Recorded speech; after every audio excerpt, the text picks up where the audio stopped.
Hi, ನಾನು ನಿಮ್ಮ ವಿಜಯ. ನೀವು ನೋಡ್ತಿದ್ದೀರಾ ವಿಜಯ ಲಾಕ್ಸ್ ಬೆದ್ರ. ನಾವಿವತ್ತು ಮುದ್ದೆ ಸಾರು ಮಾಡುವ ಅಂತಿದ್ದೇನೆ. ಮುದ್ದೆ ಬಸ್ಸಾರು ಅಂತ ಹೇಳ್ತಾರೆ. ಮಾಡುವ, ಹೋಗುವ. ನೋಡಿ, ಇದು ಅರವೆ ಸೊಪ್ಪು, ಅಂದರೆ ಇದು ಬಸ್ಸಾರು ಮಾಡಲಿಕ್ಕೆ. ನಾವು ಮುದ್ದೆ ಬಸ್ಸಾರು ಮಾಡುವ ಅಂತ. ಈಗ ನಾವು ಸೊಪ್ಪು ಸಾರು ಮಾಡಿಕೊಳ್ಳಿಕ್ಕೆ 10 ಮೆಣಸು ಹಾಕಿ ಹುರಿತಿದ್ದೇವೆ. ಸ್ವಲ್ಪ ಎಣ್ಣೆ, ತೆಂಗಿನ ಎಣ್ಣೆ,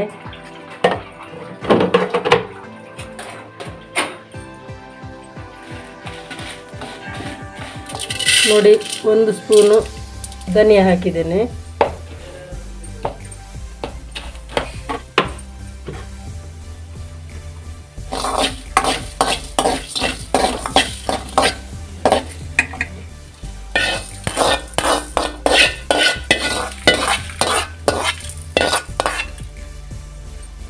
ಕಾಲು ಚಮಚ ಜೀರಿಗೆ,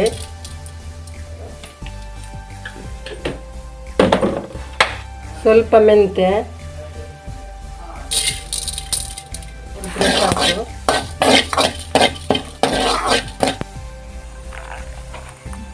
ಸಣ್ಣದೊಂದು ನೀರುಳ್ಳಿ ಮತ್ತು 2 ಸೆಳ್ಳು ಬೆಳ್ಳುಳ್ಳಿ ಹಾಕೋಣ. ಸ್ವಲ್ಪ ಹುಳಿ,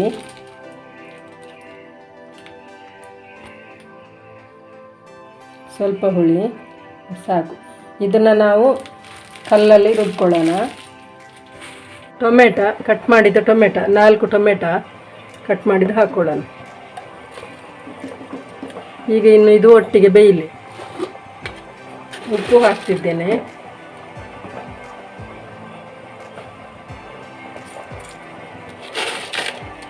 ರುಚಿಗೆ ತಕ್ಕಷ್ಟು ಉಪ್ಪು.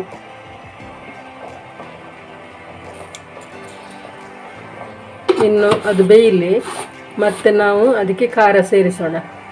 ಈಗ ಬೇಳೆ ಇದು ಅರ್ಧ ಬೆಂದಿದೆ. ಇದಕ್ಕೆ ಸೊಪ್ಪು ಹಾಕೋಣ.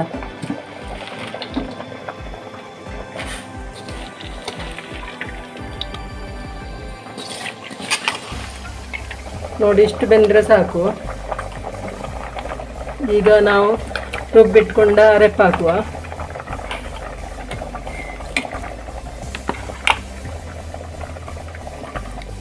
ಈಗ ನೋಡಿ, ಇದು ಆಯಿತು ಪದಾರ್ಥ. ಇದನ್ನು ನಾವು ಆಚೆ ತೆಗೆದಿಟ್ಟು ಒಗ್ಗರಣೆ ಹಾಕ್ಕೊಳ್ಳೋಣ. ಈಗ ಪಾತ್ರೆ ಬಿಸಿ ಆಗ್ತಾ ಉಂಟು. ತೆಂಗಿನ ಎಣ್ಣೆ ಹಾಕ್ಕೊಳ್ಳೋಣ. ಆರೋಗ್ಯಕ್ಕೆ ತೆಂಗಿನ ಎಣ್ಣೆ ಒಳ್ಳೆಯದು. ಸ್ವಲ್ಪ ಸಾಕು.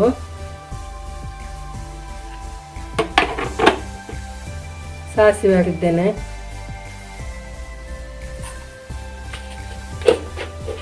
ಸಾಸಿವೆ ಪಟ ಪಟ ಆಗ್ತಾ ಉಂಟು, ಅದಕ್ಕೆ ಹಾಕ್ಕೊಳ್ಳೋಣ. ಮತ್ತು 1 ಮೆಣಸಿನಕಾಯಿ. ಇದು ಆಯಿತು ನೋಡಿ, ಚೆಂದಾಗಿದ, ಸಾಕು. ನೋಡಿ, ನಾವು ಮುದ್ದೆ ಮಾಡಲಿಕ್ಕೆ ಈಗ ನೀರು ಇಟ್ಟಿದ್ದೇವೆ, ಅದು ಕುದೀತಾ ಉಂಟು. ಅದಕ್ಕೆ ಈಗ ಸ್ವಲ್ಪ ಒಂದು 2-3 ಸ್ಪೂನಷ್ಟು ಇದು ರಾಗಿ ಹಿಟ್ಟನ್ನು ಕಲಸಬೇಕು. ಕಲಸಿ ಆದಮೇಲೆ ಅದು ಕುದಿಯುವ ನೀರಿಗೆ ಈಗ ಹಾಕ್ಕೊಳ್ಬೇಕು. ನಾವು ಹಾಕ್ಕೊಂಡು ಸ್ವಲ್ಪ ಕುದಿ ಬರಬೇಕು. ಈಗ ಕುದಿ ಬಂದಮೇಲೆ ನಾವು ಅದಕ್ಕೆ ಪುಡಿನ ಸೇರಿಸ್ಕೊಳ್ಳುವ. ಉಂಟು, ಈಗ ಇದಕ್ಕೆ ಬೇಕಾದಷ್ಟು ಪುಡಿನ ಸೇರಿಸ್ಕೊಳ್ಳುವ.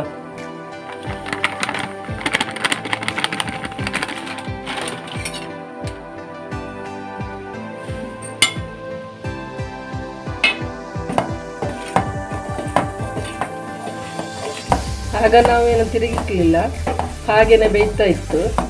ಈಗ ತಿರುಗಿಸುದು, ಸೌಟಾಕಿ ತಿರುಗಿಸ್ಬೇಕು. ಅದು ನೋಡಿ, ಗಂಟಾಗದಾಗೆ ಸರಿಯಾಗಿ ಒತ್ತಿಕೊಂಡು ನಾವು ಕರೆಕ್ಟಾಗಿ ತಿರುಗಿಸ್ಬೇಕು.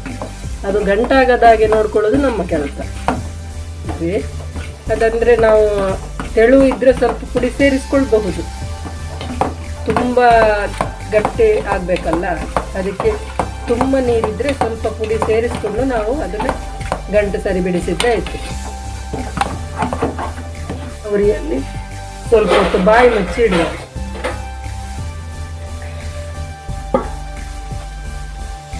ಈಗ ನೋಡಿ, ನಾವು ಬೇಯಲಿಕ್ಕಿಟ್ಟು 10 ನಿಮಿಷ ಆಯಿತು.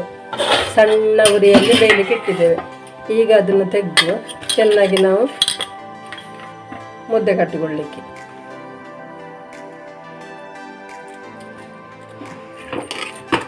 ನೋಡಿ ಈ ರೀತಿ ಮುದ್ದೆ ಕಟ್ಟಿಕೊಳ್ಳೋದು.